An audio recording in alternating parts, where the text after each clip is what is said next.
So hello people of the internet. I bring you guys another video of the 86 Suzuki Intruder 700. My issue is that I've been taking this baby to like some bike shows, and it gets a lot of attention. Don't get me wrong, it is very nice. Another bigger issue that I'm running to is that I'm having trouble to start it. When it starts, it takes maybe 3-4 times before it actually like starts, and it's very embarrassing, especially when you're in the middle of a motorcycle show. Because it is a very, very good bike. It runs great. It's awesome. It sounds amazing. It looks amazing, and it runs great once you get it started. One of the other issues is that it's overheating, but I am not addressing that right now. What I am addressing is that last time I went to a bike show, it was a little bit embarrassing, and I just happened to notice that my choke cable was broken. Not this one, this one. So what I've noticed is that when I was pulling it, yeah, it was helping it start, but it's broken. So what I did is I tried to look for the part, and I found one on eBay. Took like 2 weeks to get here. Not that expensive. 86 through a 91 intruder, vs700. It's the same fucking thing, anyways. Sorry for my French. Same fucking thing. What I did notice is, like, you see mine, how it's just broken right on the threads. So when I started, it does kind of help that I pull on it, but I kind of gotta hold it. What I've noticed on this new one is that I just pull it and it stays out. It kind of holds it, so I pull it and it just stays out. This one doesn't, it goes back in slowly, but the threads are broken anyways. This one's not broken. So I just started tearing this apart. And these two ends lead to the carburetors. Of course, this is gonna be like that underneath all that wiring and all that stuff. Number one thing you're gonna have to take is the seat, the brackets, the gas tank, and you can manage to get the nut over here, this nut, that it goes right there on that carburetor with a wrench. You just gotta be really careful and just aim it right, but you're able to take it off. The second one though, which is this one, you're not gonna be able to take it off no matter what. You do have to remove the carburetor. You have to be very careful because the gas fuel line that leads to the gas tank is in the way. This other line, which I don't know, I'm probably gonna fix this or rewrap it. It's not damaged. It's just whatever it's wrapping it. Oh, it's the coil. Okay, I'll rewrap it. The spark plug. Sorry. So I'll just rewrap it. You're gonna have to remove that. You're gonna have to remove the harness. For me, it was easier to just disconnect the harness and just kind of push it out of the way.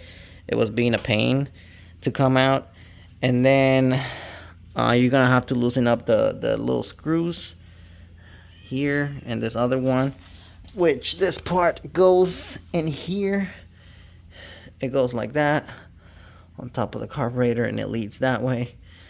So you are gonna have to remove that. Remove the bracket that holds the seat. It goes right here.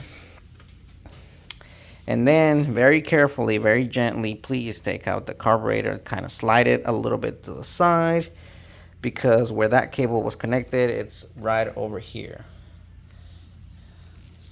Right there. So every time you're trying to tug this thing out, it gets stuck on that. So you are gonna have to kind of tilt it a little bit and then slide it up, and then you're able to. I didn't want to move it any further than this because I don't want to mess with anything else. and then you're able to put a wrench behind it and just take it away. I did also remove this. I'm pretty sure this is for the throttle. It holds it right here. It does become really easier if you remove this, because this kind of just holds it in there and it won't let it move up. You just have to be very careful. I only unthreaded it once, and then I unthreaded the rest, and then managed to kind of just slide this out and remove it. There's another one right here, which I didn't do. I don't think it was necessary. I managed to do it without it. And that's it. So, once you take the, well, for me, I took the old choke cable out, and it comes with this, you know, bad focus. There you go. So both of them, the shorty one and the long one, have them. You do have to transfer those little pieces. Come on, focus. Okay, you do have to transfer that little spring and that little piece right there to the new one.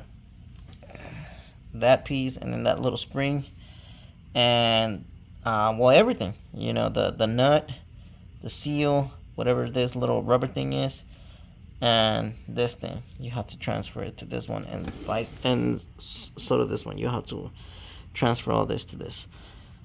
So once you do that, you put it all back together. If you need to take pictures, take pictures. I just did this, so I'm about to finish it and I'm about to get on it.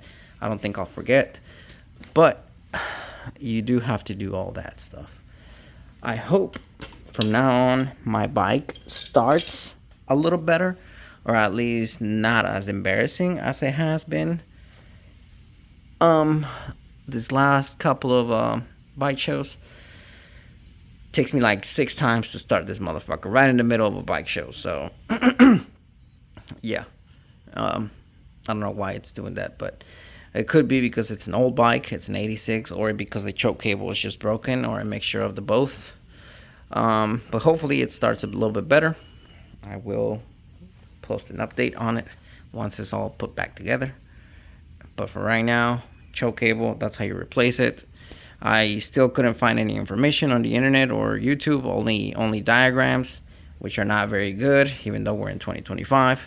But for whoever wants to try it out, so far I've used a few wrenches from 10mm to 14mm, an impact with a 10mm socket, and the little screwdriver in order to take that shit out.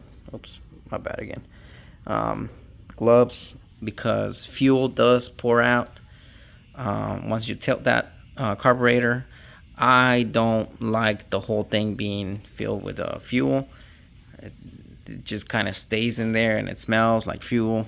You know, I don't want to be riding down the road and thinking that maybe there is fuel leaking.